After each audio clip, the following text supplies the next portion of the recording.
Yes, my name is Ibu Noah. Please, I have not asked anybody to sell his.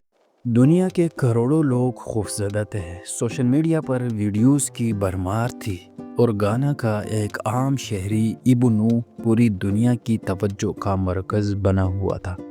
उसका दावा छोटा नहीं था। उसका कहना था कि 25 दिसंबर को एक ऐसा तूफान आएगा जो पूरी कायनात का नक्शा बदल देगा। उसने अपनी किश्ती तैयार कर ली थी, जानवरों और इंसानों को बचाने के मंसूबे बना लिए थे। लेकिन अब 25 दिसंबर गुजर चुकी है। क्या हुआ उस तूफान का? क्या ये सिर्फ एक सस्ता शोहरत का तरीका था या उसके पीछे कोई बड़ी कहानी है?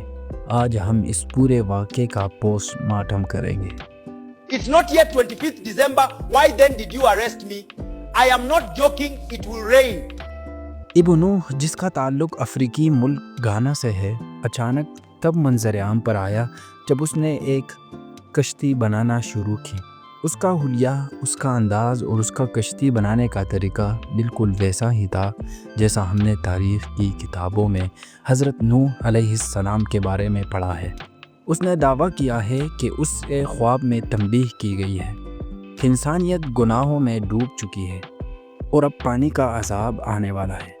उसने सिर्फ तारीख़ ही नहीं दी बल्कि लोगों को ख़बरदार किया कि वो इस किश्ती का हिस्सा बनने के लिए तैयार रहें। जैसे जैसे 25 दिसंबर करीब आती गई, इंटरनेट पर एक अजीब सी बेचैनी फैल गई।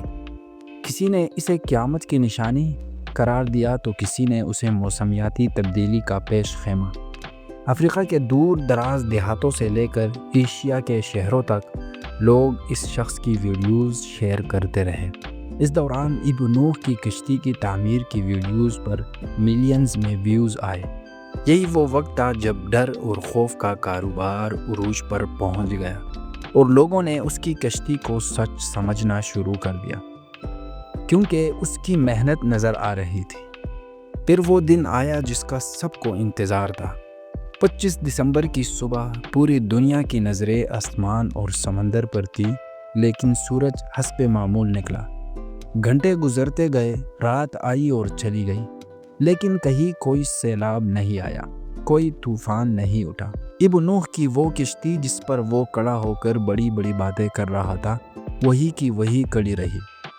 ये दिन इन तमाम लोगों के लिए एक बड़ा सबक था जो बिन देखे दावों पर आंखें बंद करके यकीन कर लेते हैं।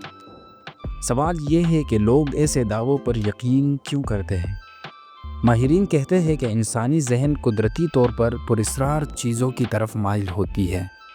जब दुनिया में बेचैनी, महंगाई और बीमारियां बढ़ती है तो लोग किसी मौजिज़े या किसी बड़ी तब्दीली की तलाश में होते हैं। इब्नू ने लोगों के इस डर और अकीदत का फ़ायदा उठाया।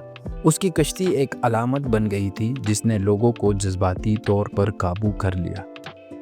ये पहली बार नहीं है। आपको याद होगा 2012 में माया तहज़ीब के कैलेंडर के हवाले से कहा गया था कि दुनिया ख़त्म हो जाएगी। इससे पहले Y2K का खौफ था। तारीख़ भरी पड़ी है ऐसे लोगों से जिन्होंने तारीख़ें दी, कश्तियाँ बनाई और फिर वक्त ने उन्हें झूठा साबित किया। गाना का इब्नू भी इसी फहरस्त में एक नया नाम बन गया। अब उसकी कश्ती सयाहों के लिए एक तमाशा तो बन सकती है, लेकिन निजात का ज़रिया नहीं। आज इब्नू की वो किश्ती अधूरी और ख़ामोश खड़ी है। ये हमें सिखाती है कि गैब का इल्म सिर्फ़ खालिक़ कायनात के पास है। मज़हब हो या साइंस, दोनों ही हमें अक़ल और मुशाहिदे की दावत देते हैं, ना कि अफ़वाहों पर यकीन करने की। हमें अपने सैयारे की हिफाजत करनी चाहिए, क्लाइमेट चेंज पर काम करना चाहिए, लेकिन किसी भी फ़र्द के ऐसे दावों से डरने की ज़रूरत नहीं जो तारीख़ें मुकर्रर करते हैं। आपका क्या ख्याल है? क्या इब्नू को अपनी इस नाकाम पेशगोई पर माफ़ी मांगनी चाहिए? अपनी राय नीचे कमेंट में दें और इस वीडियो को शेयर करें ताकि दूसरों का डर भी ख़त्म हो। मिलते हैं अगली वीडियो में, तब तक के लिए अल्लाह हाफिज़।